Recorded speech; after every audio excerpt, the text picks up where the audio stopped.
All right, everybody, this is Tales from the Flipside, episode 246. We're back like the clocks. People, yeah, see?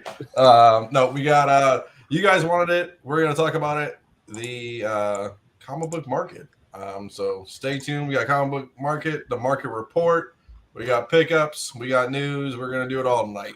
So with our Halloween break, let's roll.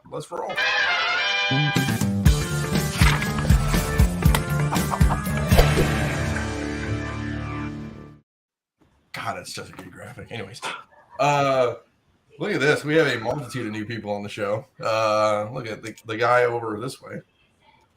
Hasn't been on in a while.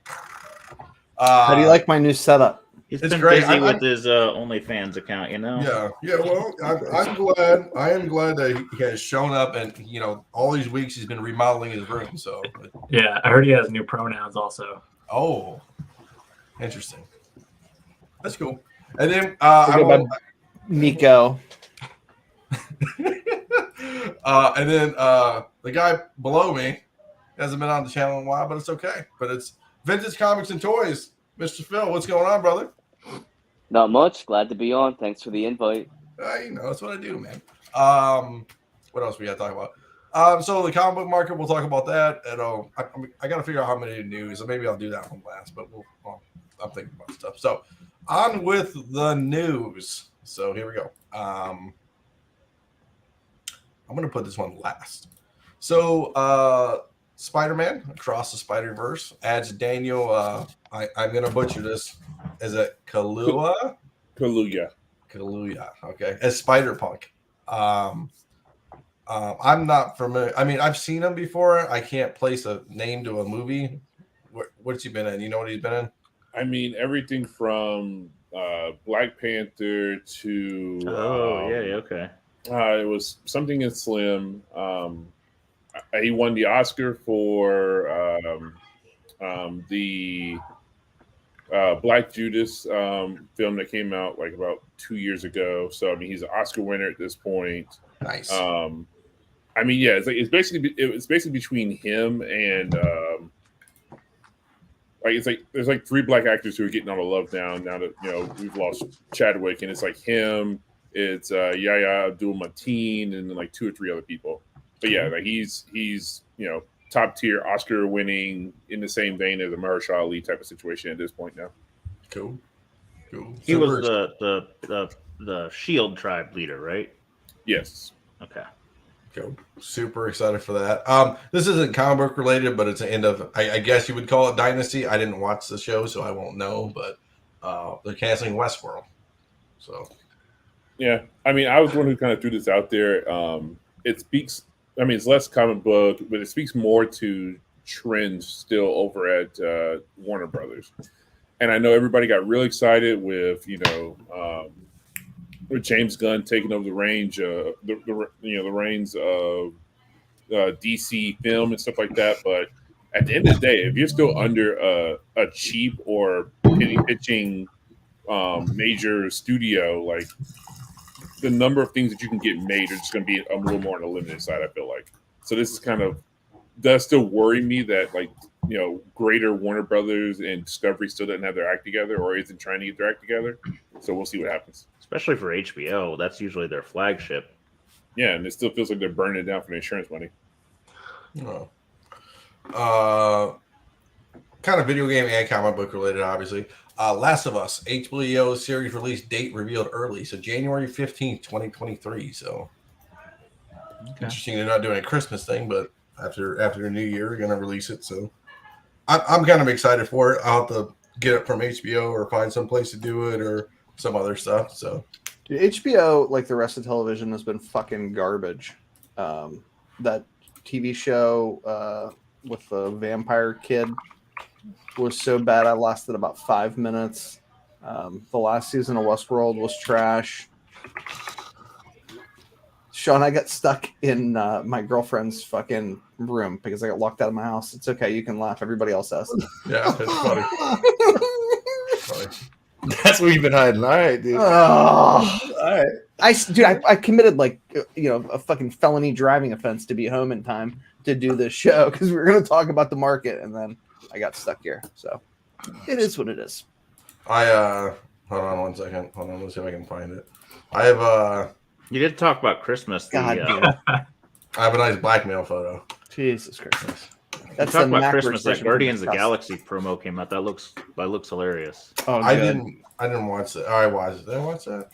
I still haven't seen the Halloween special. I feel like a jerk. I was trying to watch it last night, and then I fell asleep. Yeah. This is so the comic book market. We can talk about this, but this is an interesting tidbit into movie props and stuff, and how comic book market's down. But boys, the movie prop market is solid. Let's just put it that way. So the Bible used in the Shawshank Redemption sells for over $440,000. That's wild. I mean, honestly though, like that movie is Iconic, right? That movie has just kind of become like the top of every kind of like person in our age group's top movie. Yeah. I mean, it's, and you got the crossover there that comics would never have. You've got the literary work folks. You have the Stephen King, sycophants. You have the movie and like movie culture. I mean, this is the equivalent of having something from Casablanca. Let's be real about it. Yeah. So, What's it about? Yeah, this is a top tier. Wait, rewind. What? Did somebody just say what Shawshank about? Yeah. I haven't seen it. What? You haven't Are you, seen are you fucking with us? Oh, so you fuck with us, right? No. Oh, Sean, boy. What? are you okay? Yeah. Yeah. It's I'm good. like some debating old-ass actually movie. It's some my- old ass movie, right? What's the Oh, deal? boy. It's from not like that the old. It's from like 90s. the 90s. Yeah, it's Yeah. fucking old, man.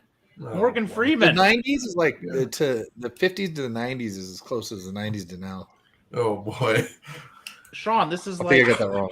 I was like, one yeah, of that the math don't check greatest, out. But like okay. kind of.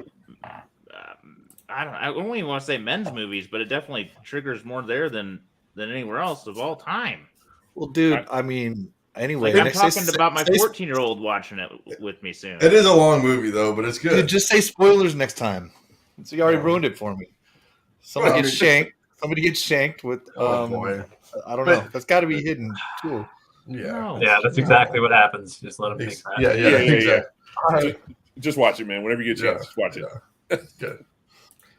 I didn't really make a graphic for this, so I'll take this down. But the comic book market, we talked about this. We alluded to this last time. We want to talk to everybody about the comic book market because everybody was like, "What you guys' thoughts on the comic book market and all this stuff?" And we'll do a market report after this. But I don't know what I guess where do we start at? Did we start at COVID levels? Did we start? Well, I guess what did we do? We just do now. I really didn't talk to everybody about how we should really propagate this. Maybe what changed and then what maybe why it changed. Sure. Sounds good to me. I mean, I'll pop it off. So, I mean, everybody here who's been doing this knows that like during 2020 to 2021, initial 2020, we saw a dip because basically people were worried. People who were like, hey, I don't know where the market's going to, I don't know the world's going to be with this COVID thing happening, started selling off collectibles like crazy. And there was probably like a good 3 to 4 month period there where it was a fire sale. And if you had cash to buy, you were in a really good position. And then all of a sudden, people who were like worried about the stock market, crypto, and everything else started diversifying and getting into tangibles. So you had people buying up art, comics, everything, things that things you could physically put your hands on. Classic car market did a backflip. Like anything and everything. Pokemon, Magic, anything. Yeah, anything that was a tangible that could be sold in an international market was what I was picking up on, because it was bigger than just the U.S. market. It was like, well, if our economy goes to shit, then these are still things that can be sold elsewhere in the world, and I can protect my investment. Whereas with crypto and things like that, it was like, who knows where this is going to be. So you had a lot of people just kind of flooding the market. Crypto took off too, to be fair. So did the stock market. Everything did the same kind of curve of, oh shit, and then we're buying everything. Yeah. So you had guys coming into the hobby across the board, whether it be classic cars, whether it be art, comic books, collector cards, who just had more money than sense and were like, I'm buying up everything and not questioning it at all. And people were getting money. Remember, I mean, some people didn't need the money. Let's be honest, and some people did, obviously. But people who didn't need the money were like, "Yeah, I got extra, yada yada yada. I'm just gonna buy whatever I couldn't." Right? Like, well, they so weren't going on trips, and they were locked there you up. go. I think it was two pronged. There was just nothing to spend their money on. Yeah, because I mean, like stimulus checks is. I mean, let's be real about it. Like, you know, for the people who got those, that wasn't causing people to be able to afford $40,000 comic books. Like an extra 3, 4. I mean, hell, I don't even know what it capped out at, honestly. Yeah. But like that wasn't going to suddenly make motherfuckers willing to pay $80K for an AF-15. It was the fact that, I mean, I personally had trips planned to Japan and Amsterdam, couldn't go on, so that was 10, 20 G's right there. That I'm like, well, I can't go to the movies because I'm a cinephile. So I guess I'll buy more comics. And I worked on my cars. That's really what I did during COVID with money and then put it away elsewhere. Yeah, so I did this. I built me a podcast room and all this crazy shit during COVID. So yeah, I mean, everybody just had time and money and nothing to do, and it just went crazy. Yeah, they probably watched a lot more YouTube and talking heads like us idiots. Yeah. Yep. And then the world caught back up again, and you know, depreciation started to happen, and yeah, that's kind of where we are now. And so the people who couldn't afford to weather the storm freaked out and started unloading, and so it was a fire sale to the bottom. Basically, is what's happening or been happening over the course of the last year. Is that I mean, I saw people on the forums who basically 1 week or like 1 month was like, I think I might mortgage against my home to buy X-Men 1, and then fast forward to 2 months later, just like, I wonder if I can return this book, or like, wait a minute, weren't you the same guy who was asking about mortgaging your home for an X-Men 1? Now you're trying to pick out defects or claim the book isn't legit within the return period on PayPal. It's like, yeah, there were people who should have never been playing this game, who couldn't afford to play this game, who were like, I'll dump $25K into a comic book, and it's like, oh crap, X-Men, like. And then you have the MCU hasn't panned out. DC is a fucking firestorm. And so you have like the downslope of people not being in love with what's happening in the comic book film side of the house. And also things not happening. Neither Marvel nor DC can write a fucking decent story. Yeah. Well, I mean, that and the fact that also, if you were hedging your bets on FF1, X-Men 1, every single time they get up on that stage, it's coming, but no official news. So if you were the guy who bought 7 copies of X-Men 1 thinking that you were going to have some form of an announcement within the last like 2 years, 3 years, you've got potentially at its height $70,000, $80,000 tied up in comic books that are slowly dropping in value, not slowly, quickly dropping in value because Marvel won't put an X-Men live action person on screen. And let's be honest too. I think the other thing too is I hate to say it, and most of us do it. I would say semi-professionally, professionally, you want to call it, but it's like, don't you think we had a good run, right, guys? I mean, we had a hell of a run. Like, I mean, from way back from us, you know, at least Z and Leg, and you know us three, and you know, since the Google Plus days. I mean, we've had a hell of a run. I mean, not saying it's going to be the end of the world or anything like that, but I think we all made a lot of money. Like, I mean, well, we could have made more, but yes, we sold too fast and we're impatient, and the world kept defying our thoughts, especially me. But I mean, if you look at I was looking at the market report, and almost every book seems like I was looking at it, and like the high was mid 2021, and the prices we're seeing now are the lowest since spring of 2020. Like, that's almost the story of the past 2 years. And maybe we're kind of getting back to before the world went real crazy. And if we were to chop out that year and a half and look at it, maybe it doesn't look that bad. I don't know. It's probably an interesting question I should have looked at an hour ago. It's okay. It's okay. Thoughts from everybody else? Phil's okay. Phil's kind of a pro guy. What have you been seeing out there? You've been going to cons, doing the thing. Yeah, so I filmed like a 6-week tour all around the country, going to con, went from West Coast, East Coast, Midwest. I've been seeing that prices for modern are really expensive, but for vintage, the dealers are kind of like they've been in the game for a while, so they've been like a little bit like, okay, let me unload, let me go to the warehouse, unload some books for cheaper. But the modern guys, like, holy cow, like those people who've only been in the game for maybe like 2 or 3 years, their prices are ridiculous. And I Are you was seeing hearing anything sell for those I still modern see guys? people buying modern books, but it's less and less. I've been on Whatnot, selling all different categories. It's slowed down a lot, honestly. We're still doing okay. Um, I posted like a kind of like a an open end question like on Baltimore. What did you all see? Were prices high? That's what I heard, and a lot of people were like, "Yeah, it was pretty ridiculous, except for Golden Age." From one person on IG, but yeah, I feel that people were so spoiled with, I'll buy something 1 month and then like a few weeks later I'll be able to flip it, and I'll just continuously flip, flip, flip, flip, and they can afford to be in debt. Now things are getting a little bit tighter, so it's interesting. I think our economy is doing a lot better than other places. Like I was in Korea, I like I exchanged $1,000 and I got back 1,500, like in value. Like it's crazy. Like our economy is a lot stronger than other countries. So I think we're in an okay spot. We're cooling off. We haven't had a slowdown in the market since like 2018, right? Like I feel like I've been going crazy for like 17 months straight. Now Yeah. things are finally slowing down now for me. So I mean, we'll see.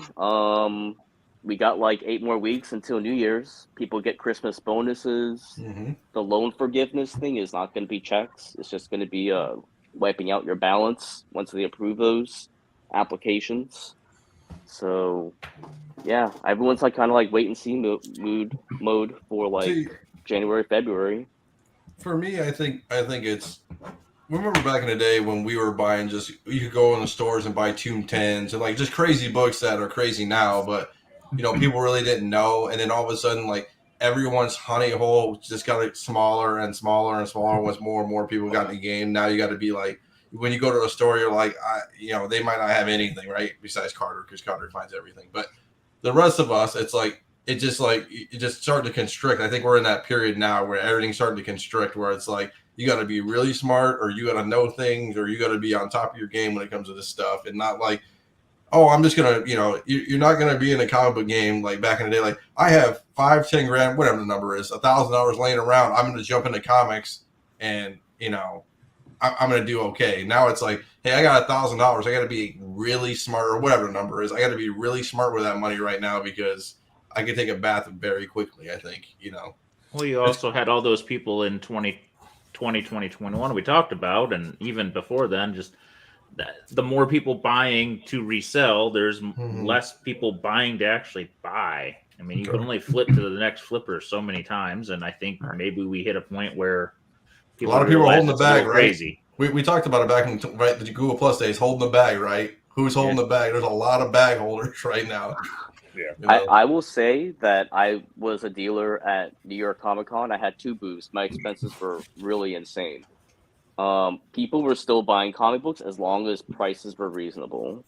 If your prices were ridiculous, like you had a bad show. But if you were price reasonable, you're willing to discount a little bit, do bundle deals. Like another deal I heard that did great was Very Gary Comics. So like if you're willing to, like negotiate and stuff, like people were willing to buy books as long as like you're willing to do like 10 or 15% off. I wasn't being lowballed at all. So No, as long people as your just don't prices want are to reasonable, pay you're fine. crazy prices. The prices that maybe were 6 months ago. Those aren't here right now. My take on this is, and you guys have noticed that I've been conspicuously absent from the podcast, not because the comic market has been in a downward fucking spiral, but because of work obligations. But I haven't been buying comics either. I mean, I've been buying VCR tapes and doing incredibly fucking well on them. So is Carter. That doesn't mean that comics aren't my first love. And I think right now, if you're an elite player in the comic game, better than fucking ever, right? Because when you go out, there's less players, participating. There just are, which means there's more opportunities to buy. I don't think it's going to get better before it gets worse. I think we're going to look at another 6 months, and like these guys, I'm like, let it go. I don't really care if the prices keep going down. I'd like for prices to continue to fucking crash so that I can buy shit that I could otherwise never afford. I mean, let a Batman 1 go down to fucking $60,000 again. See how fucking excited I am. I mean, if you really love comics, you can make money in any market. You just have to ride the waves, not try to swim against the current, or you're going to fucking drown. And that means moving inventory and buying new stuff. And I think if you can afford to fucking sit on books that are solid blue chip books to wait for the next fucking spike, I don't think that's a terrible idea. But if you notice, things that are truly rare and legitimate blue key or blue chip keys have not gone spiraling downward. I mean, the golden age market is strong as it gets. Sure, we've seen the demand for mid-grade silver age or low-grade silver age go down, and prices have gone down in turn, but heritage, golden, they're still setting records on top tier books. I mean, I don't. Is FOC gone, guys? Anybody doing FOC? People got to start reading comics. I think after a while, everybody sort of on this panel at least graduated from FOC. I mean, yeah. I mean, that's not to suggest that like there's not an opportunity to make money there, but I think that's a harder game. I mean, I've always said that the easiest way to make money in comics is buying books for less than you can immediately sell them for. That wisdom is unchanged. I mean, this whole idea of like, I'm going to speculate on comic books is the fucking silliest thing I've ever heard. It's the easiest way for me to be like, oh, here, buy my comic book. It's a great speculate. Get the fuck out of here. Well, the thing too is I think if you're chasing an FOC game or like Wednesday Warring nowadays, I mean, we all been there, and it's like even this year, how many variants per month? Not retailer variants, but just straight ratio variants actually go out there and like actually blow up. Like I sold that Tosin for a crazy amount of money, but what other book besides maybe that Captain Carter book that was like a $400 book? I don't even know what it is now, but it's like the rest of those books, like there's so many variants coming out that you can't chase those anymore. It's not like, oh, I'm gonna buy all these crazy books. It's like once a quarter, maybe one finally blows up. Well, but here's the nice thing is you can now, if the market stays soft, and I say that just like a normal market, right? 6 months, 9 months, 12 months, 18 months from now, I can go into my comic shop and pull variants that are fucking awesome for nothing, like I used to do, 5-10 years ago, and be happy. I liked collecting comics like that. It was my favorite. I mean, Carter still does it because he's a fucking psychopath. I don't know how he does it, but he finds them that like, the $80 variant for $8 does it all the time. Not anymore. Dried up.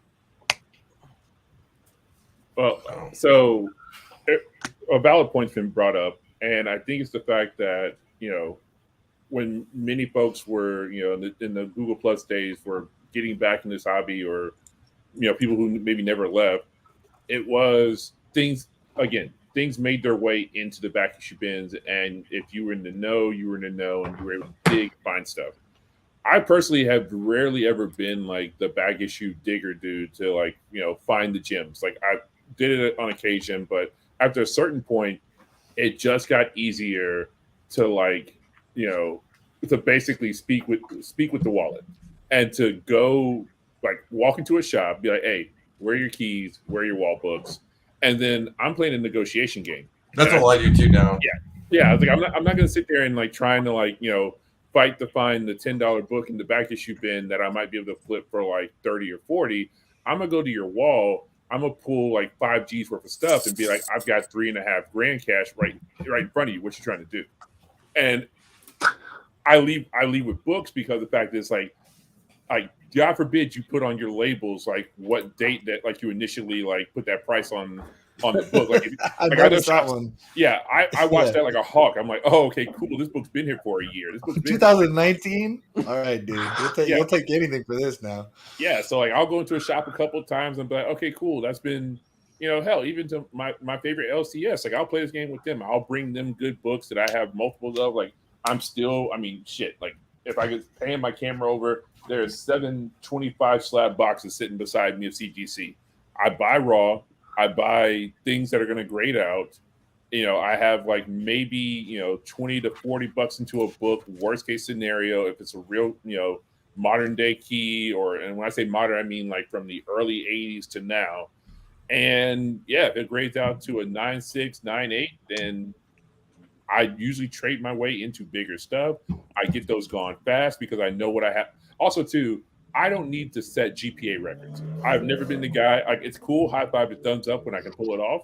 But hell, I sold a Wolverine Limited Series number 2 today for $485. The last sale was like $315. The one before that was $405. I had it listed for $525. The guy made me an initial offer of $425. I counted $485 and he took it. I didn't set a new record, but I'll take $485 on a book that I bought in a bundle for like under $1,500 for the one, You're the welcome. 2 and the 4. Yeah, appreciate that. So it's like it's just a matter of getting into books at a reasonable price, not being married to like it's inventory. This ain't a fucking museum. I'm not trying to have it forever. And we've talked about that before too. Like you can't have a comic book museum and think you're gonna, I've had this with a lot of people. People have comic book museums and they're putting prices way up there. It's like it's not a Monet, dude. It's a giant size X-Men one that 25 other dealers have out around the con floor. Yeah. Like also being willing to take a little bit of a hit if if you see something's on a downward spiral and that you can get. And you have a feeling that you can get into something that has more upside. Like I turned a giant size into a ASM 129 9.4 and a bunch of other keys. And I'm back. Like I took a little bit of a hit. I think I might have been down on that trade like $1,000 for what I paid for the giant size. I'm back up again because all the books that got raw graded out. And ASM 129 is back on the upswing again because Punisher's coming back to the MCU. So all of a sudden, that people care. What Chris is talking about is super smart. That loss aversion. I did a series. Cost fallacy is what it is. It's the sunk cost fallacy. Absolutely. People don't. Suffice to say, I did like a series of articles that are probably, unless it's been scrubbed from the site, on comicbookinvest.com that talked about these sorts of like psychological fucking natural failings that people who are professional like stockbrokers and day traders and so forth have figured out in combination with economic psychologists. If you apply them to comics, it can spare you a lot of grief. What Chris is talking about is a real smart one. People will just like die with a book as it spirals downward. I mean, pick your failed MCU, top dollar key that was once 5, now 4, now 3. Now I'm going to just die with this Kamala Khan variant. Like, get the fuck out of that book and go buy something with upside. Or trade it. I had that 635. Leg knows I've had that book for years with an S. And it's been sitting there. Do I need to really move it? Not really, but I traded it for that Wolverine variant from JTC in the back. Like, you just got to trade out sometimes, man. I mean, it is what it is, man. I mean, I'm not worried about it. It's gonna do okay, and it's gonna be great. So what would you guys say to the people that literally have like $20 to $50 to spend every week and have a whole inventory of new comic book day and store and con exclusives? What would you tell them? Enjoy reading That's them. more of the common people here, Yeah. Buy what you like. Yeah, buy what you like. Go read them. But these people have been investing and they've been flipping for real good money. It's just slowed down a ton. Let's just say, after the acetate gate thing happened, you know what I mean? At some point, it was gonna stop. There's not a way for it to keep doing what it was doing. There's only so much money to spend on these things. I mean, I don't like to say it's like the 90s, but there was a little bit of that going on of like, we can put a pretty cover on anything and sell shit in a fucking whatever. It doesn't matter. Everything was selling. So what I would actually say to those folks is you gotta be able. Okay, it's like what restaurateurs do. It's like, if the fish is starting to go, you find a way to use the fish in something else. So what that means to say is that like it's push the shrimp, it's push the beef, it's about to turn. So it's like take your junk books, junk books of like those moderns that just aren't moving like they were before, and find a way to turn them into something that can get you a better return. Case in point, if you know that you've got a bunch of moderns that at their current rate are like worth maybe $14 to $15, look at what a graded 9.8 goes for in that book. Do a 9.8 pre-screen and fire them bitches off, because now you're guaranteed to probably add on at least 50 to like you're adding in maybe $21 worth of on top cost to that. But now you can sell them fuckers for about 60 to 70, maybe $80. So you're into it for about 40 or so, give or take, or what you paid for it. You're making $10 off of it when it's all said and done. Yeah, it takes a long time to cross the Atlantic in a dinghy, but you'll eventually get there at $10 a pop, and you can work your way into something else. Or better yet, find the signing, if it's somebody, artist or writer wise, that somebody gives a shit about, get their signature for $5 on that bitch, get it signed, even potentially in a 9.6, you may have just added $100 of value onto a book that wasn't worth dick before. Yeah, value add is what Chris is talking about. I think it's one of the articles I wrote. Yeah, and because the thing is, like the American market, like, yeah, you can go get that person's signature any day of the week. I find I sold a book into somebody in South Africa the other day for double what I was getting in the American market, because guess what? They can't get those signatures. Those people still ain't going to cons except for like, Middle East con and stuff like that. So international market still wants 6. There's people out there who on eBay who are going to give you top dollar for a J. Scott Campbell or a Jim Lee signature, even though you can get that any day of the week. So you got to look at, invest the money, get you a GPA account, look at what that book goes for at a 9.6 raw versus a 9.6 signature, or 9.6 graded, blue label versus 9.6 signature, and hedge your bets. And hey, sometimes you miss, but more times than not, you might have just added like $70 to $80 worth of value to your book by getting a $5 signature and paying the $30 grading cost for a signature series book. Maybe at $5. You also have to figure out if the game you were playing isn't working, then stop spending your $40 a week on it and start saving up that $40 a week to buy something bigger, right? Do something different, or save it and see if things are crashing. It's time to put some cash together and buy something. Buy something later. When I got back into comics, and I think I met John, God, I don't know what, maybe 6-9 months in. What I did was I took my comics that I still had, like my leftover shit from my old collection, and blew everything out on eBay. Right? I mean, I was selling large lots just to put cash together because I had no idea what the fuck I had, and the last thing I wanted to do was try to figure out an inventory. I wanted cash to play with because I was good at playing in the comic game if I had cash. If what you're doing isn't working and you don't have cash to play with, get rid of your shit. And, I'm not trying to suggest like not being smart about how you do it. You'd be shocked at the amount of money that people will pay for large lots of Marvel comics or DC comics or Image comics or whatever.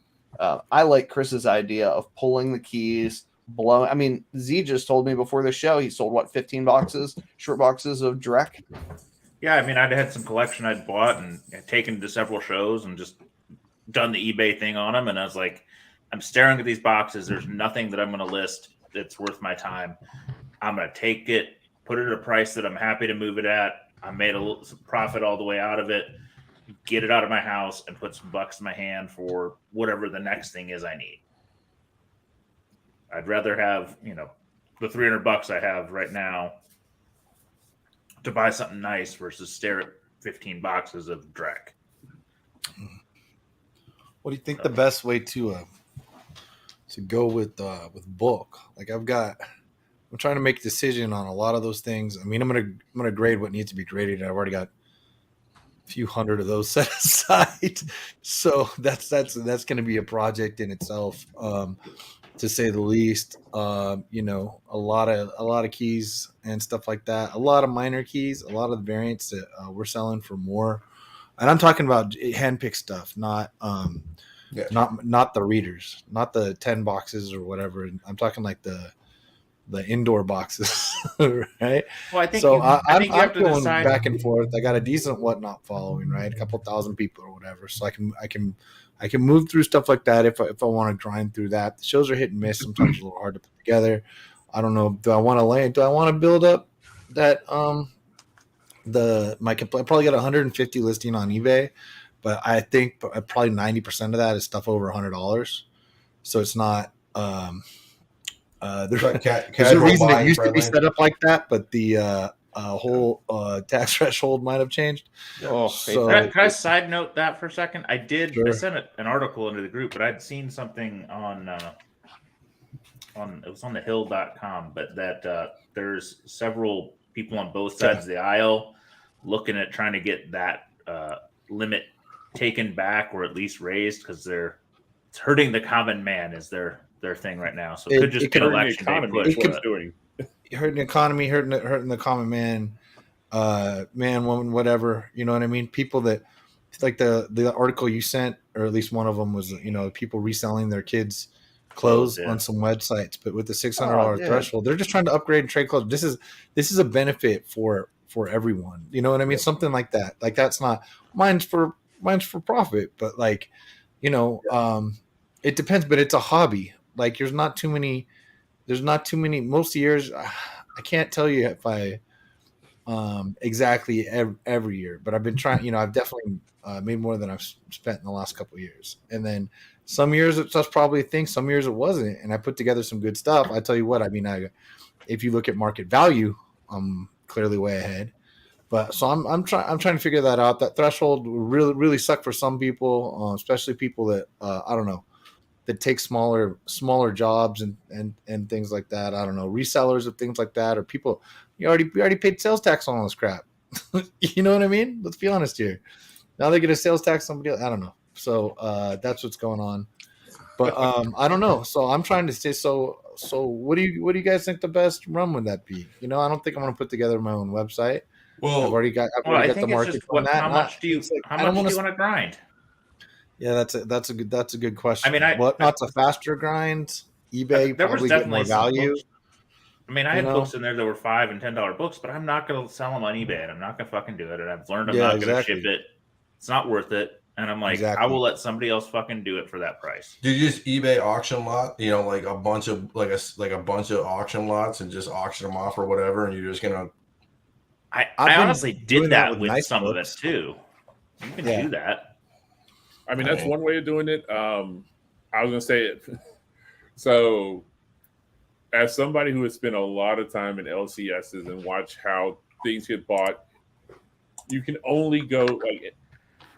I'm not saying take advantage of LCSs, but if they're not going through the books like they should be, what you do is that you take the hit, you pepper in 1 or 2 keys into a loan box, and you basically like negotiate on there being knowing that there's 1 or 2 keys in that loan box, and you make sure that those are the ones that they pull or see. And so the rest of the box can be absolute fodder, but there's a ASM 300 in here. There is a Secret Wars 8 in here. And so you're like, well, what else? Like they're specking off of what could be in there. You know what's in there. And so you take the hit on the 2 big books. You basically negotiate a rate of way more than what the normal $40 a loan box rate is. And you now just got rid of a bunch of like quarter bin bullshit because they were buying for the 2 books to make their net on the 2 or 3 books that they think might be in there or that they saw. And even still, they're not losing because of the fact that they're going to sell the 2 big keys that you put in there. And and cover themselves on the rest of the quarter bin, or dollar bin stuff that you just gave them at that point. So they have the time and the space to do it, and you don't. Exactly, and it still benefits to them because they're going to run a Black Friday sale. They're going to have a quarter bin blowout. Those books are going to get gone, like in a way that you don't have a physical brick and mortar to sit there and sell dollar books, $5 books every single day of the week. No, I do find if you're going to sell cheap stuff, it's best to do it at a show. you got to know what show you're going to, because some of them, some shows there are people buying run stuff. Some shows are people just buying $quarter bin books. Some shows they want a slightly more premium, and you'll do, great on like $20 to $50 books. I have found $5 books seem to be the least likely thing to sell anywhere in the world. Yeah. Well, so we should probably at some point in the future do like a rundown, because I think all of us have been to enough of the shows across the U.S. to give that rundown of, if you're going to boof up, what people generally are there looking for. Because I think one of the biggest misconceptions is that people go to the wrong shows with the wrong type of inventory and don't sell shit, because it's like, I brought nothing but like, $5,000 plus slabs to this show. And it's like, nah, this is a show where people are trying to fill run, dog. Like, nobody is buying a five. Like, you might sell one book at maybe $1,000, maybe, but you're probably going to take half trade on that, and the rest is cash. Like, it's just not that type of show. When we started doing it, I mean, it was with Z and Leg and the boys. We'd have like, usually it was Z's brother, but we had some too, just a wall of dollar books. So that just brings people into the booth, right? They're just digging for days and like longs of dollars, right? And then you just had your decent sized keys and some fodder over there, and then basically, the CGC wall of greatness or whatever you have on the back, just for, and that always gives you every type of booth that comes in. I guess I could take that booth anywhere I go, right? Because everybody's always going to be a dollar binge, right? That's always constant traffic at your thing. You hate to be all these like, big boy comics where it's like, Batman ones and Wonder, all this crazy stuff. And you're like, dude, what, 3 people in the building can afford probably that? And like, I mean, everybody's got their own style. I mean, I know Phil's. You got to know you got to what kind of seller you are. Yeah. Right. And don't forget the Spice Rack. No, Spice Rack sells love books, Rack, man. baby. I do like the people who do the like, hey, buy 10, right, and then get 5 free, or buy 10 get 10 free. You know what I mean? Live on that. Yeah, those are great. Like, you sell a lot if you do that at like local shows. I've never done it, but I've seen it. Like a lot of successes with that. Like the 100 Longbot collection, man, I would go to set up at the local shows and be like, buy 5, get 1 free. 10 gets you 5 free, and then here's a $50 box that I paid half for, but you want to fill it up for twice? Sold. Yeah, I don't care. Just to kids with no money, just hand it to them. Oh yeah, dude, I just hand books. You want it more than I do. Just go. Yeah.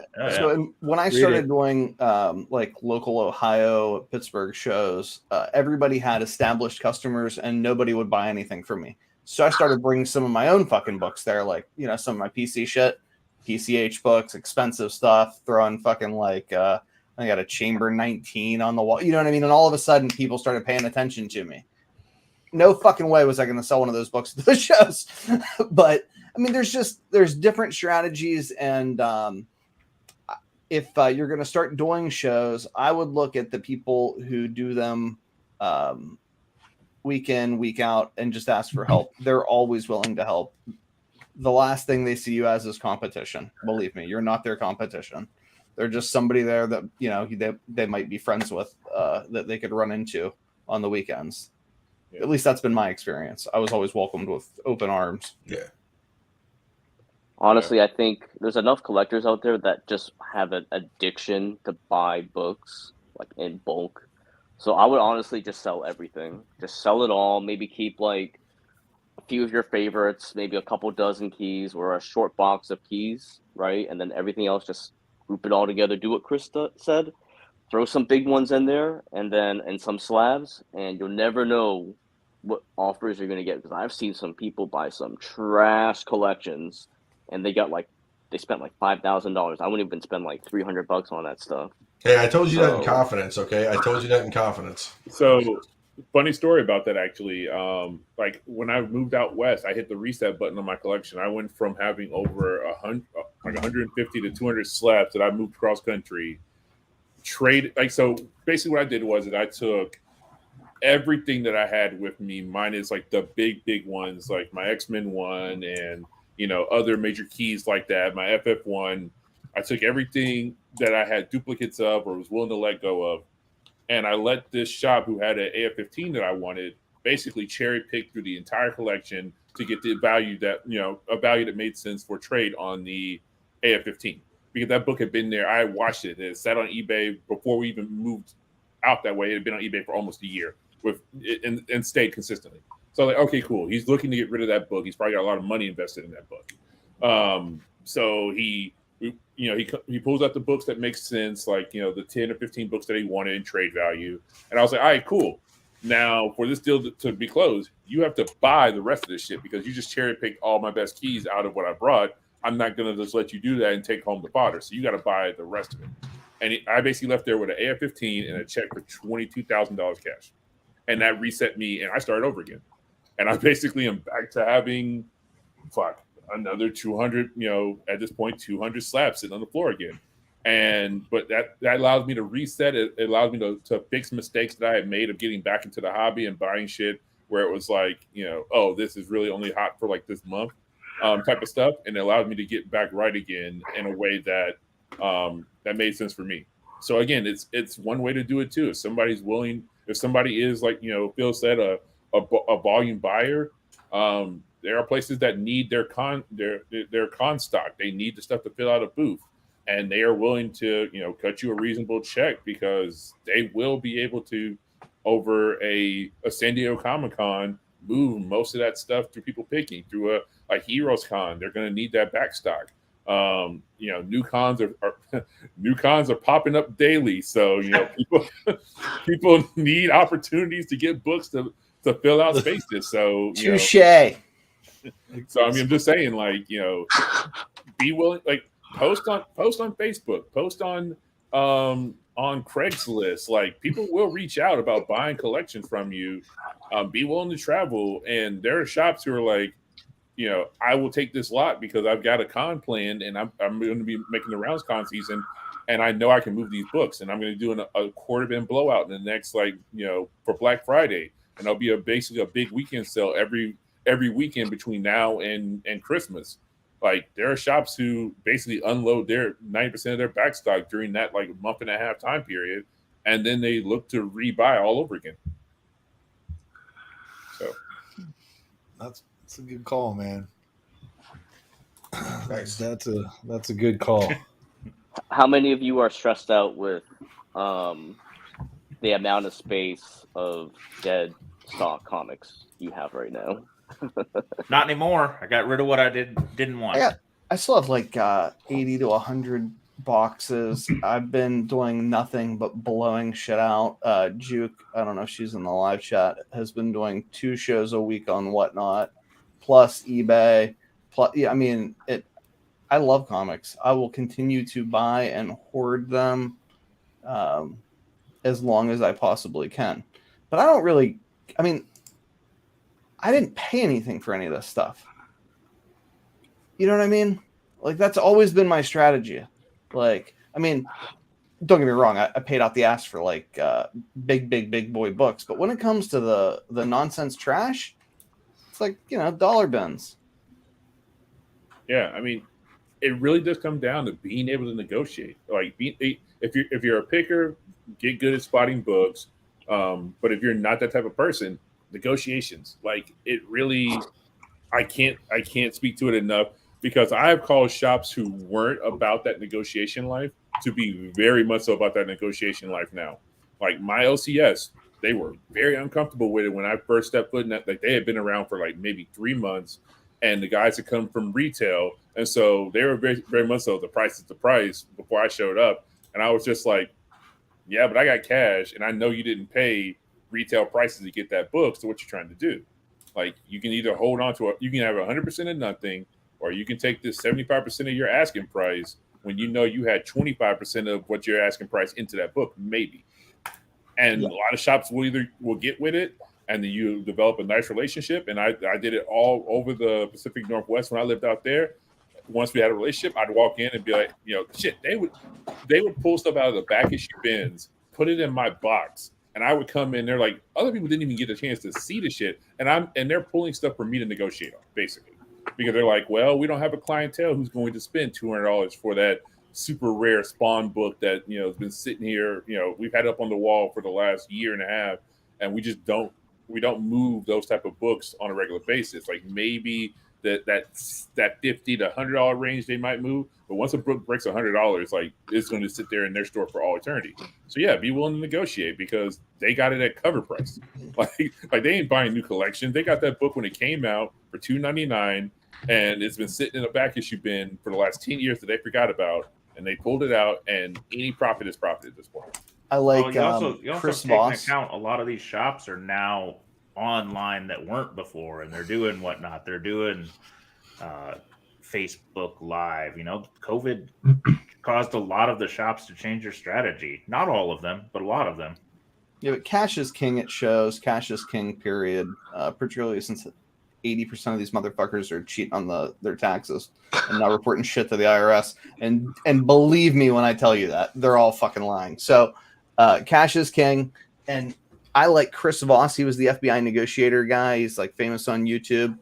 It's just practical skills for people who don't know how to negotiate. His philosophy of like letting no out slowly is fucking exquisite. And you got to put money in people's hands and watch them take it. And as people get more and more desperate, particularly shop owners, guys who are heavily invested, you'll catch them sleeping. But I wouldn't be buying things that aren't incredibly fucking rare and not niche. I mean, I think now's the time to try to like catch a deal on like timely comics. Stuff that's real history. Well, me and George fucked up a couple nights ago. We should have bought that Schaumburg pulp. We fucked ourselves. Yeah, on that. and I sold a pulp for $700 like 2 days ago. Yeah, a day ago, I should say. Juke sold it. I mean, people are spending money on rarities. I mean, someone sold a fucking thing, John Carpenter VHS tape for as much money as a fucking mid-grade AF-15. Like wealthy people still have money and they still spend it. Yep. I just want to be the guy selling them shit. You know what I mean? And we got to ride the trends, like whatever it is. So Golden Age books are solid as a rock now. Great.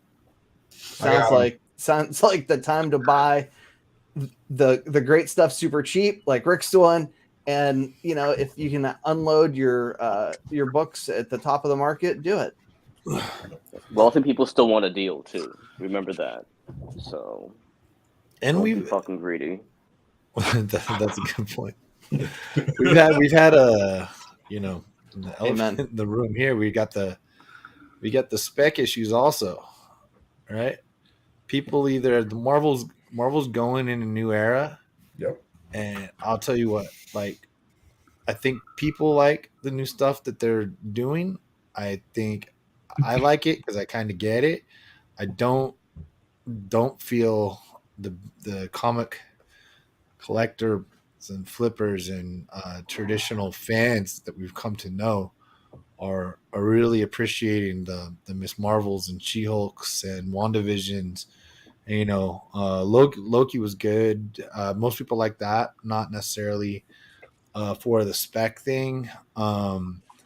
I know we've got, I hope we're not really trying to, I don't know if we've been doing news tonight, but spoil too much Wakanda Forever because I'm going to go either Thursday or actually on Friday. But, so we've got some of the spec is dying on the vine. We're specking deep with that spec show. And we had some great people in a hangout, man, with like deep picks we were voting for. So there's some amazing stuff, man, like really, really good minds. The problem is the market isn't really hitting on that. They're trying to, why are you going to buy a secondary spec 9.8 for $175 and you can get a Riri for $175? Who's going to be, well, okay, world premiere already happened. So let's go there. That spec thing is a bit of an issue. Because 10 years of perfection or close to it is, I don't know how that can happen again in our lifetime. That's why they were working ahead of the curve to give us those new characters, and trying to shoehorn some of them into these series. It's tough out there. So I don't think we're going to be hitting on those hitting on those spec books. The price down on Kamala, it's a bit down on Gwen, although I think she's a better investment now, considering what's going on. So I got some people saying spec is dead, and spec's not dead because let's be honest, we got, and the other elephant in the room is the key collector alert for that spec. And once you get that alert, like if your comics are alphabetized, if you want to sell it, you want to sell that, you want to sell whatever comic it gets advertised that day, you probably can, unless you're going to ask 50 times the market, but you can move it that day. But your window's a lot smaller than it used to be. People don't talk about it for 2 months anymore. They didn't talk about it for a week or two, or until the next alert goes out. So that's I think that's part of the problem with people. And it used to be you could sell right at the movie time, and books are going up. Look at the Shuri books, man, and that's happening now. That's happening literally this week or whatever you want to say. Well, that's a good point. Well, that's good. That's a good point. Let's move on to the marker report. So I know John's got to bounce, but let's move on to the marker report, and we can talk about Shuri. Fairly focused, just because a lot of these books can be the same damn story over and over and over, but there's a few interesting things in here. I'm going to start with my favorite seller of the week, just because it amused the shit out of me. Two books. This one, the DC Comic presents CGC 9/6 with the slab number, obviously raw and obviously beat to shit. I love this one. And then as I was looking at that one, the same seller had it's newsstand though, dude. Yeah, it is newsstand. It looks like you put it in the title. Looks like it was ridden through the bike. No, I think they probably got it from looks like an MCS copy. That's what I said too. That one looked MCS. This one is not, but I love this. That is not an MCS copy and paste. The first Hobgoblin, CBCS 9/6 newsstand, not CGC, crack 9/8. But does it have the tattoos? Because they don't know what any of those. This guy looks like he was on crack. Jesus. I sent this to the group recently. Somebody else did some shit like this, and I was just like, it's people who don't understand what these words mean. Have comic books, and you're just like, oh, this is the highest selling one on record. I'll use whatever they said to sell my book. It's like, God damn it! If you don't understand what these words mean, it's called Google. Figure it out. Like, seriously. So what's your bet? What's your best bet? Is this elderly boomer or white trash? White trash. White trash. White trash. Okay. Yeah, this smells of meth. Probably Ohio. Oh, wow. Oh, I should have looked where they are. They probably live next to me. It's probably Ohio. Yeah, this is a Facebook Marketplace special right there. All right, so I just had to share that because, well, it made me laugh today as I was looking through books. All markets are hit. This is a foreign sale that we saw. These Newtons with the unique color from Australia had been selling like crazy. There were copies of this missing the poster, incomplete, mid-grade shape, selling for $700-800 last year. This is a 7.0, which is damn nice for a foreign, and only $400. So, mind you, not the seller that's known for foreigns, but still, that's a not great sale. I probably would have bought it if I'd seen it. Oh boy, that seller is from Kendallville, Indiana. Really? That was close. Yep. Oh, the other one. Okay. Oh, so it's one of my people. It's your one of your favorite, bro. Yeah. Oh, shit. Yeah. The Midwest is all the same. It doesn't matter. Yeah, tell your brother to stop listing books on eBay. Kendall, north or south? Oh, I don't shit. know. Terrible. Yeah. This is one that surprises me. Honestly, I couldn't decide if I thought it was doing well or not well, but when I looked at the data for the whole year, its high has been 1250, and there's been a low of 300 on a 9.8. So honestly, it's holding up okay. There was a high sale of a newsstand in May of last year for 3,300. So Jesus, this book, I honestly, all things considered, is doing pretty well. Also, I think people are making poor decisions about, like, I've had books sold LCS's book sold that were McFarlane books, where it's like you really shouldn't send that off to be signed. And I think that people are making poor decisions like that because they see what they're like. Oh man, if this does hit, like I just tripled my money, on a McFarlane signature. So I think people are making potentially poor decisions when it comes to buying stuff to just have it signed by Todd McFarlane. Yeah, it's fair. It is that time. Phil Chung sent this one. I thought this was a unique piece. I never actually look at the TV guides, but this is a cool one to have. First image of the TV Batgirl. So, Brother Phil, I fucking miss Phil Chung. Yeah. So he's at Baltimore. He was at a chat. Saw him. Yeah. Now, is that a magazine sub or a regular comic book sub for that?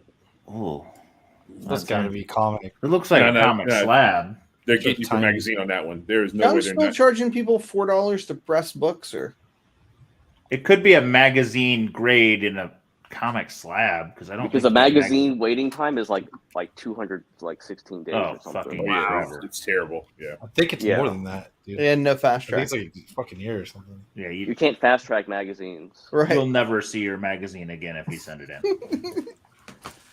One of my favorite covers had a nice sale. This one actually ended on the 1st, so it's a little old, but we weren't on last week. That's amazing. Some just not many sales happened, but in May of 2020, a 2.5 sold for $3,500.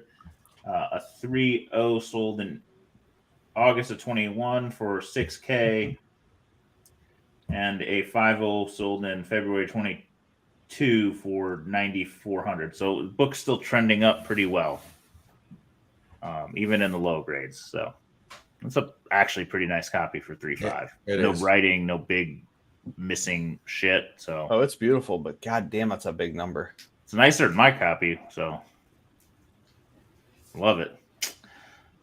We talked about, here's a couple just quick hit books, all taking beatings, and this was a $600 plus book all day long. Jesus a few months ago. Oh, it was under a $700 book at its height. Yeah, but it was selling consistently there. Yeah, it wasn't like a one sale. I wish they'd have picked a prettier actress for Shuri. Is that going to get me canceled for saying that? Yes, maybe a little bit. It's hot button. This one threw me off. I wasn't even actually sure where to look at it. But the high was in April of 21 for $4,191. That's silly. So that's the lowest since May of 2020, as I said was the theme. But holy shit, that is a roller coaster there. Wow. Frazetta, nice one. Don't see this one very often. I think this is actually, in my opinion, the toughest of the run. Isn't that down, Z? Or is it just because it's such low grade? Still moving, because honestly, they just don't come to market. Yeah, I thought those were like all 2-3 Gs for a minute there when they announced the Buck Rogers TV series. But they just didn't sell. Okay. There weren't enough to feed the market. I honestly sold my run off over last year. I know. I tried to con you into keeping them. I did well on it, so I'm okay. Nice. I love those books. This was a 2.0 sold in December for $1,100, and a 4.0 sold in March of 21 for $1,000. So honestly, yeah, it's up ish, down. I don't know. Versus the 1 or versus the 2, it's versus the 4, it's good. So I don't know. You got to hit the right day, the right buyer on this run, honestly. So this one seems to get less love, even though it's my particular favorite. People like the space themed ones more than this one. Just another one of the examples of a wild romance that nobody would think of selling for solid Carter, money. you got one of those, don't you? No, I have I've got another kind of classic romance cover, but definitely not that one. You buying that, Carter? Not for $400. Yeah, it's beautiful, but Jesus, that's a big number. Yeah, that's a hell of a number, right? I think that's going to grade nice too. I think it's just if you find a stash of romance, you just got to look through it and use your eye on it, and if you find some that are really just eye appealing, grab them all and see what happens. Because TJ Time Bomb, who's in the chat, made the greatest buy in the history of Golden Age romance comics. He got boxes on boxes on boxes that have been the gifts that keep on giving. I mean, just beautiful Baker. He had one that I wanted to buy from him. He put on, like an asshole. I don't think he took me serious, and I probably was too timid about it. And he threw it up on eBay, and my comic shop bought it in 2.2. Oh yeah, and I was like, "Fuck, when they get your books, when they buy them, that means you underpriced it." Yeah, but he's got. It's funny though. I'll have a Golden Age book listed for a long time, and then I kind of do a reprice by even 5-10%, and sometimes they just snatch it right up. They had a price point in mind and they wanted it. Yeah, but they're willing to wait longer than I am sometimes. This is another one that surprised me that it's still so high. Oh, wow. Even though for it to be a tough 9.8, there were 16 9.8 sold this year from a price of $665 to $959. So pretty consistently selling at about $750. So shout out to get a Gray Hulk in the MCU. How nice would that be? Shout out to that guy's username, the Master Shake. I don't know if Ruffalo can play a Gray Hulk at this point. He's just too nice. There was a newsstand that sold for $2,500 as well. Just a side note. Jesus Christ! Yeah, solid. I can't remember if this is the one Ozzy had or he had the other one in the run like that. But just a couple quick hits. This is another book that is tanked. What? That was a $600 book. Now it is CBCS, so I don't know. But man, I sold my 9.8 for $600. I was gonna say they were going $600, maybe $700. I think I got close to a G for fucking a 9.8. Yeah. I had a 9.6 newsstand that I think I managed to get in the 500 or 600 range for it on a 9.6. So I was like, hey, I'll take that run. God damn. But I don't want to waste time on a ton of big market reports since we got all these big brains together. I feel there's better things to chat about. Yeah. Do we kind of talk about pickups? Do we want to talk about the market more? You guys tell me. It's getting late here on the East Coast. Okay.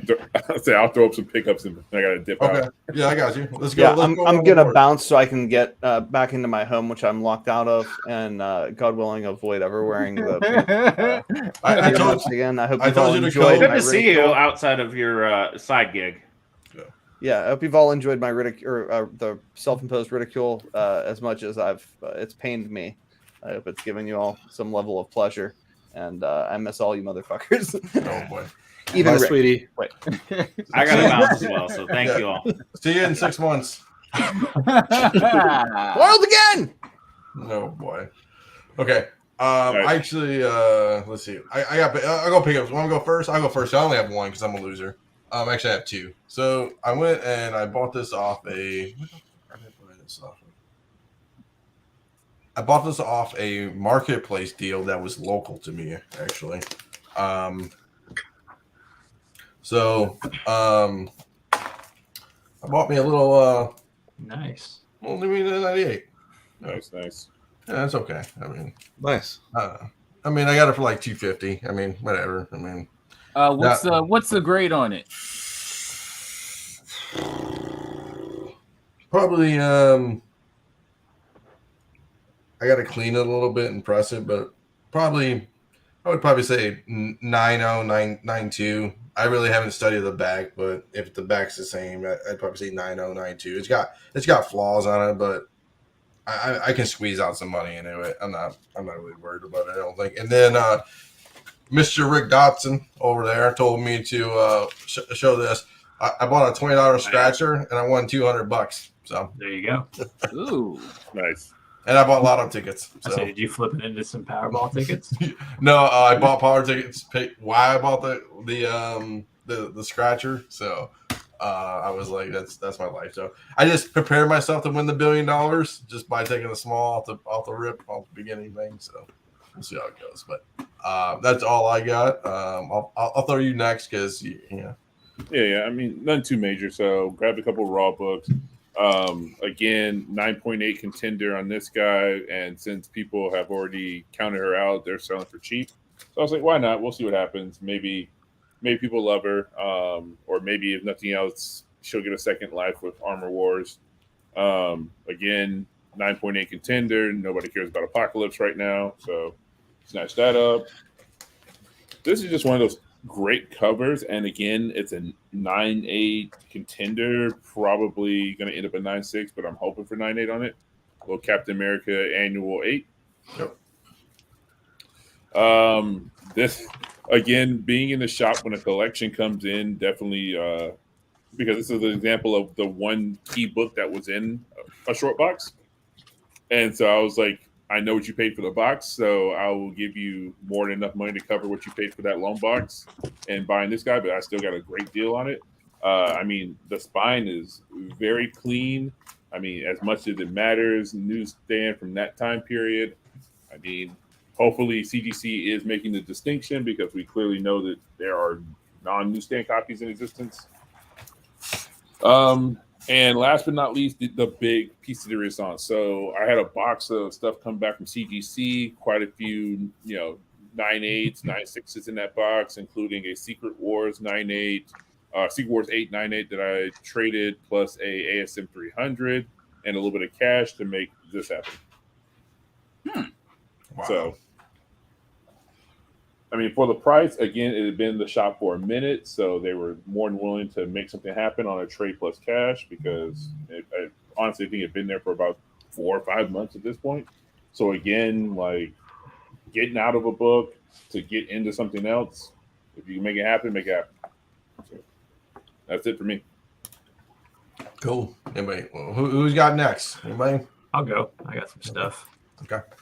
Our buddy Mr. Problem sent me this a few weeks ago. It's like a weird line drawing book full of serial killers. Right Nice, dude. Awesome. I grabbed these next few books on Whatnot.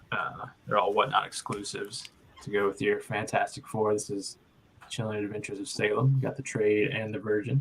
Very nice. Got a nice Kingdom Hearts homage. And these are pretty sweet. I got it backwards. Yeah, it was a little Betty and Veronica action. These are pretty neat. If you guys remember the Ben Cooper Halloween costumes, Fear the Fun House. Got Sabrina popping out back there. Are those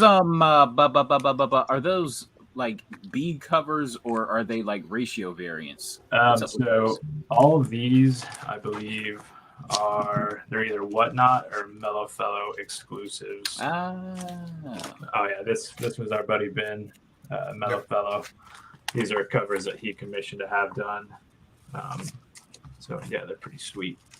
And I think he said most of these only had about 100 copies because one of the boxes that they were shipped in got dropped and damaged. So got those, and then I've been buying Golden Age lately. Ended up picking this Tales of Horror #9 on eBay. A guy posted it for like $100. I sent him an offer for 30, lowballing him, and he accepted it. So Steal. Wow. That's a steal. Yeah, I'll grab that. And then I traded some labor for this one, Crime Mysteries #10. Pretty sweet werewolf cover. So, yeah. Very tough book because I'm a werewolf guy, so that shit just doesn't pop up. Yeah, I eventually took it off my search list.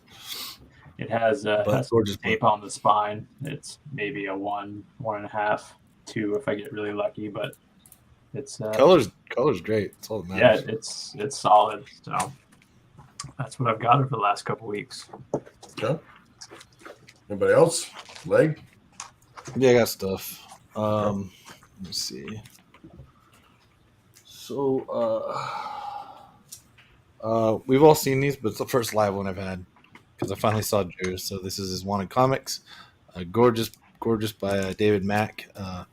The OA was selling at there was a comic art show people were buying in LA. So stuff like that. We've all seen it. Shout out to my buddy Drew. I got some books. I got some wins in from my buddy Matt. So we've got the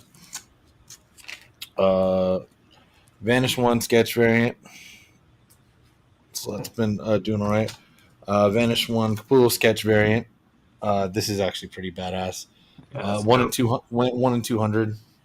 So I think that's like $100 book or something. Vanish 2. This is a Stegman foil virgin. I think this is like $30 or something. This is I assume just regular first print. We got the 8 Billion Genies one, and then the big time one with the this limited 500 Bird City Comics. I think it's first print variant of this. And so it's an option show. This is number 1. They're up to like 6 printings of this thing or something. Yep. And they all sell for bank. So that's got, no, this is the variant. So I think it's got to be the first print, unless they only did the variant for the second print. I don't know. I'm going by the barcode. So I don't know if it's a second print or variant. But a couple other books here. So the rest, I'm going to show a few things I got at Baltimore. Didn't get crazy stuff. Mom and Sons Comics. Had a good time. I met them. Hung out a few times. So this is a Veterans Initiative book. He gave me this. I need to look into it or hit him up about it. I traveled for another week after Baltimore, so I wasn't, I wasn't showing any pickups last week, and haven't talked to anybody since I got home. So Veterans Initiative, you can see the size of it. It's not Carter's hand. So like, just roll with this guy here. Then the selfie freebies. Yep. This is not Escape from Wyoming 1 and not Orc Island number 1, because this is not bad idea. So I had to take selfies. These are good reads. Oh. Yeah. They're about $80 a set on eBay, because anything you get free from Bad Idea does well.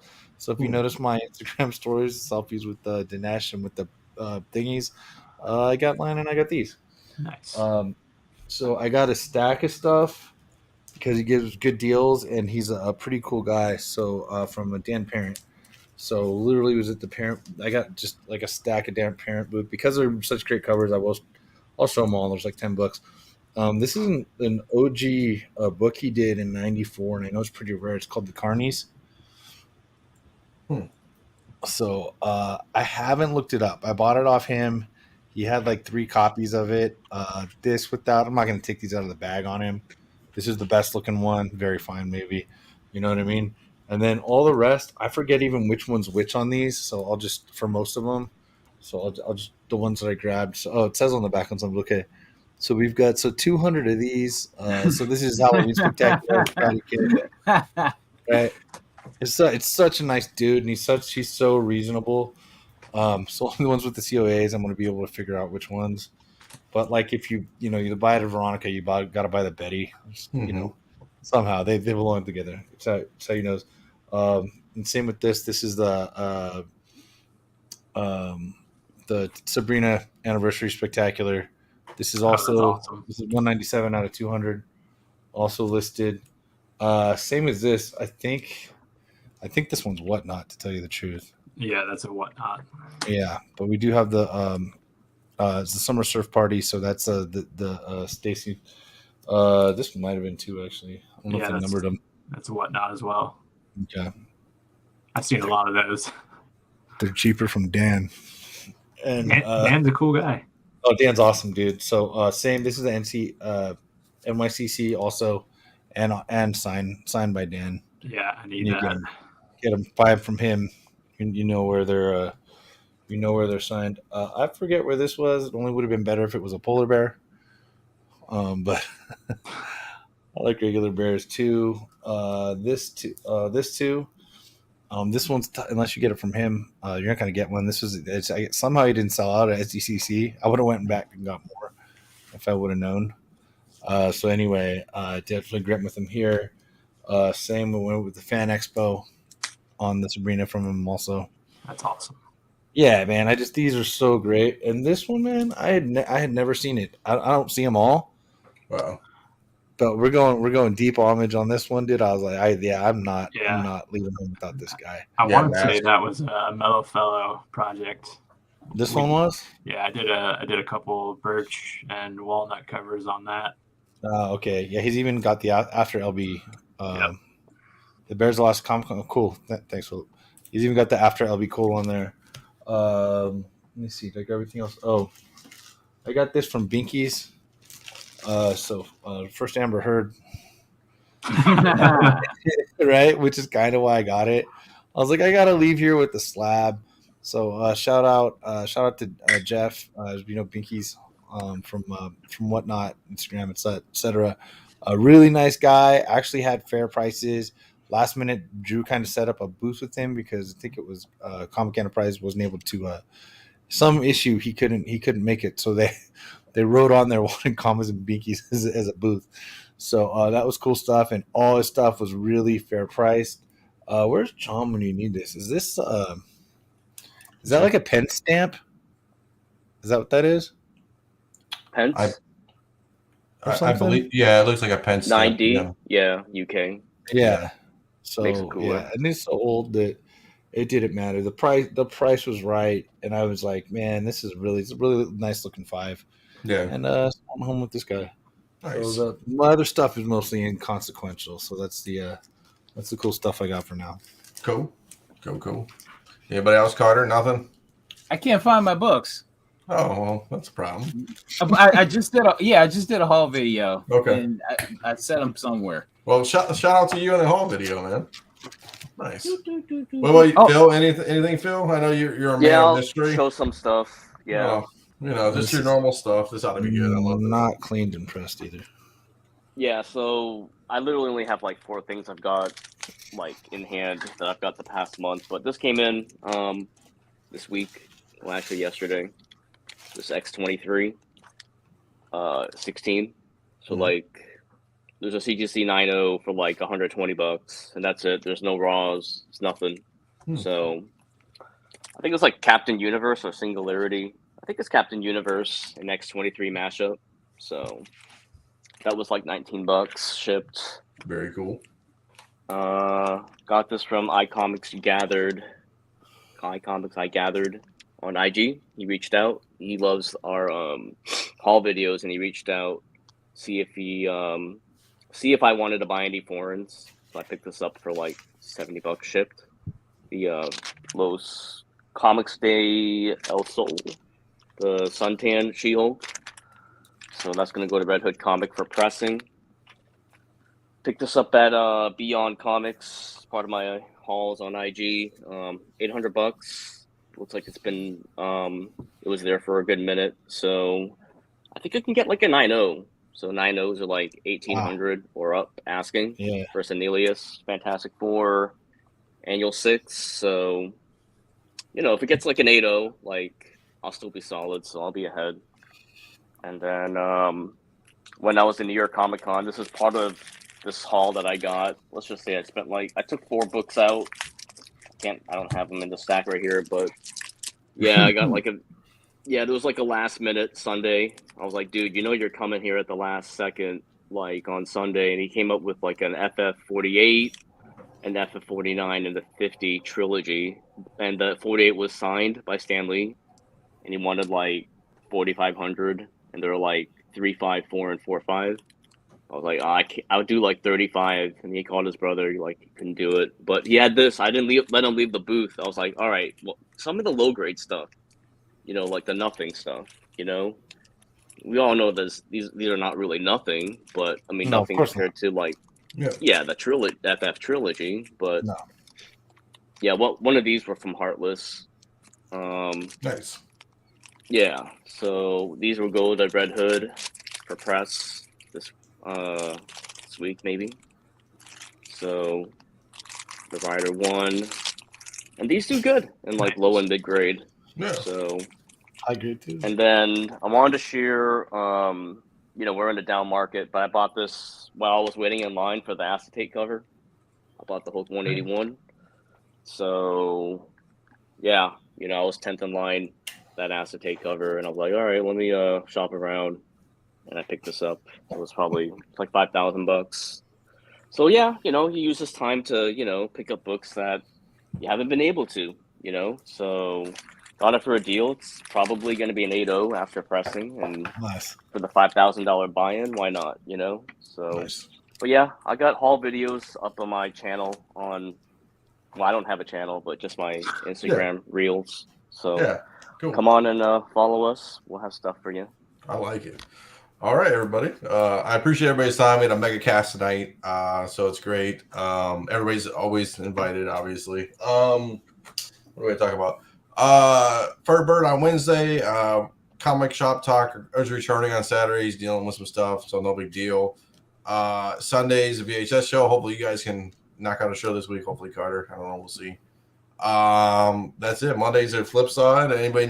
Anybody wants to do more content on the channel, coming from our viewers, let me know. Hit us up. Tales from Flipside CEO, and we'll catch everybody later. So we'll end it with this. So.